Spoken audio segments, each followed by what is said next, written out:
Shut up and sit down.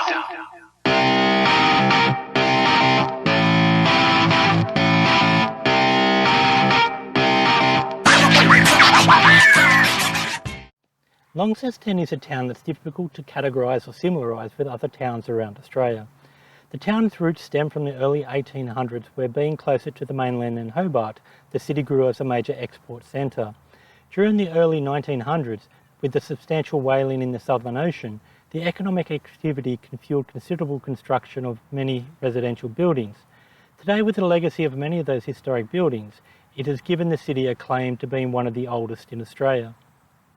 The historic roots of the town have changed dramatically in the present day, with many of the port facilities now moved closer to the coast. The grain silos have been converted into a hotel and a restaurant. There are now no obvious economic drivers for the city. It looks like many of the farmers have since purchased a townhouse and now commute to the properties rather than living on them. Despite being a pretty city, the people around here remind me of those living in the western suburbs of Sydney, where many of the locals are wearing predominantly black and white clothing and have tattoos and enjoy revving their engines and to-do burnouts all day long. The last one results in the sounds of sirens ringing out constantly throughout the valley and making it a very loud city compared to the rest of Tasmania. Most of the economic drivers I can see here fall into four main categories: retail, education, tourism and medical. The city supports most of the surrounding farming communities that reach out in all directions, providing those big town services that the locals would otherwise have to travel all the way to Hobart for. Some 45 kilometres downstream from Launceston, at the mouth of the River Tamar, is the major residential area of Georgetown. While Georgetown was originally hosted the lighthouse and the harbour pilots for the incoming ships, today the main economic driver is tourism, where most of the buildings have now been repurposed for accommodation and hospitality. There's also a gas power station and landing points for the high voltage power lines between Tasmania and the mainlands. The township has numerous historic buildings and supports several retirement homes. Heading westwards along the northern coastline is another semi-rural seaside residential holiday centre called Shearwood.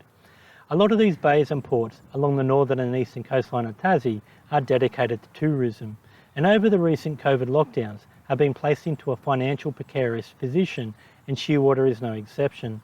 I think it's difficult for all these holiday towns along the coastlines to differentiate themselves. The day started out just as good as any other day had before it, but it wasn't long until I hit the first section of dirt road towards the Wee Langta Forest Reserve. The qualities of Tasmanian dirt roads vary, and although fairly free from potholes, dips and corrugations, they don't make much of an effort to remove those loose gravel spread out over the road. Additionally, the roads typically follow the ridge lines, with many twists and turns, making it particularly slow going on a motorcycle. With all the weight of my luggage on the bike and with little traction from the loose surface, I was having to ride dirt bike style, trying to keep the bike upright as possible without counter-steering. On one side, I was happy riding all these dirt roads and seeing these faraway places, but on the other side, I was still questioning my logic for riding so many dirt roads. These roads are fairly free from traffic, allowing me to ride in the centre of the road and avoid the build-up on the soft sand on the edges.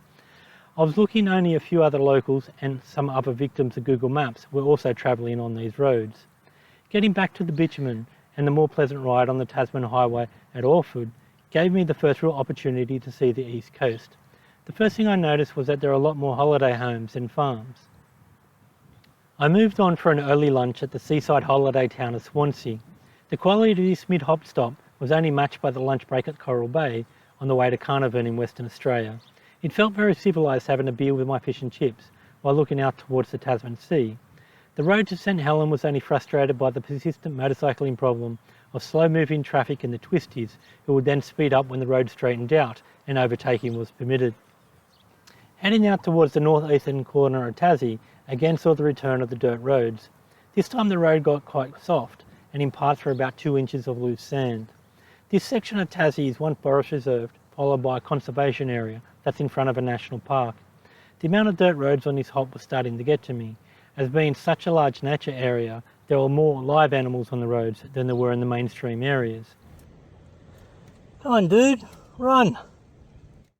I was lucky to dodge one blue-tongued lizard and managed to stop for another. Also, the unpleasant experience of being stuck behind slow-moving cars who flicked up the dust. I could only drop back and wait until the bitumen returned before overtaking. Getting to the northern coast still wasn't the end of the dirt roads for the day, as heading into Scottsdale saw another 20 odd kilometres. Scottsdale is a very pretty town, and after being late in the ride and covered in dust after about the 2 of the 500 kilometres on dirt, I hadn't had it in me to stop and explore the town. Coming into Launceston, I finally picked that here in Tassie, they use trailers as mobile speed cameras. I can remember seeing them on the side of the roads before, but I didn't realise they were speed cameras. Oh well, I guess I'll find out how many speeding tickets I get in the new year. Staying in a typical Federation-style Launceston homes do share many of its qualities with the houses my neighbours had while growing up in Sydney. There is obviously much more money thrown through this town 100 years ago than there is today, as many of these buildings are still from this era. My hosts have taken the opportunity to visit their relatives over Christmas and have left me here to fend on my own. As my reputation on Airbnb has grown, it seems that I am more trusted, and this has been the third time my hosts have taken a holiday during my stay. All is good enough with the bike. It continues becoming hard to start in wet weather. The switch on the clutch lever is playing up, so sometimes it refuses to start while in gear. With all the dirt roads, my license plate almost vibrated off.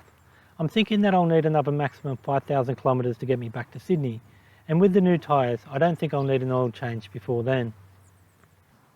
NBN and Vodafone are all good.